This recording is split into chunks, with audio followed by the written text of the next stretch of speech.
प्रभु यीशु ख्रीष्टंकर अति मधुर नाम आपण प्रत्येक को आमर ओडिया बाइबल कार्यक्रम को स्वागत करे एवं शुभेच्छा मध्य जनाए।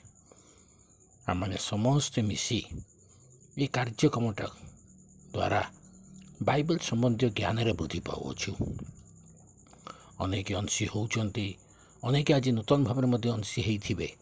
जो नूतन भाव अंशी होइछन तांको अनुरोध करे से माने प्रथम ये चैनल टी को सब्सक्राइब करंतु, जहाँद्वारा परवर्ती समस्त प्रश्न उत्तर कार्यक्रम आपण मैंने सहजरे अंशी पारे। अन्य मान को शेयर करंतु, अन्य मान को अंशी करांतु। विशेष रे मु कहया चाहे संडे स्कूल छात्र छात्री युवा युवती एमान को एथरे अंशी करांतु, कारण या द्वारा से बाइबल ज्ञान मध्य वृद्धि पाइब। आमानकर प्रश्न उत्तर कार्यक्रम द्वारा माने प्रभु को ज्ञान लाभ करूअछु। विशेष रे यार उद्देश्य ही तेहा जे आम माने प्रभु को ज्ञान रे किपरि वृद्धि पाइबा, एथरे अंशी हवा। उत्तर माध्यम रे आपण माने आम सहित कथा हुअन्तु, जणान्तु उत्तर। गत अध्याय रे जो प्रश्नटी पचरा जाइथिला से प्रश्नटी थिला बेरसेबार अर्थ कौन? बेरसेबार अर्थ कौन?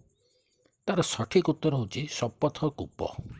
शपथ कूप जहाँ आपण मैंने आदि पुस्तक 21 पर्व तार 31 पदरे पाइपारे।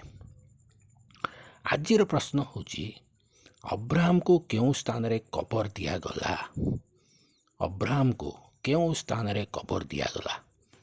आपण उत्तर आम कमेंट बॉक्स रे जातु, आम को जनातु। निश्चित भाव में उत्तर आम को जनातु। आम मैंने उत्तर अपेक्षार अच्छु एवं आपण मैंने अन्य को मध्य शेयर करंतु, जहाँद्वारा अन्य मैंने अंशी हो पारे। सान सान पिला को कहतु ये प्रश्न उत्तर गुड़िक लेखि रखिए, जहाँद्वारा भविष्य में से कार्य आसो। धन्यवाद।